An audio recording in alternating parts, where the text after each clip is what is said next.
محمد رضوان Pakistani cricket team کا ایک بہت بڑا نام۔ آج کل سوشل میڈیا پہ ایک بحث چل رہی ہے کہ محمد رضوان کو نمبر 4 پہ بیٹنگ کرنی چاہیے یا پھر نمبر 5 پہ۔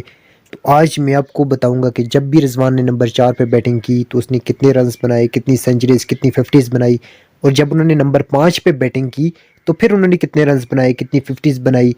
تو یہ آگے چل کے میں آپ کو ویڈیو میں بتاؤں گا، تو شروع کرتے ہیں آج کی video. Let's start. Muhammad Rizwan نے آخری 20 میچز میں 742 رنز بنائے ہیں نمبر 4 پہ بیٹنگ کرتے ہوئے، اور ایوریج کی اگر ہم بات کریں تو 43.64 کی ایوریج سے انہوں نے یہ بنائے ہیں، جن میں ان کی 2 سنچریز بھی شامل ہے اور 5 50s بھی شامل ہے۔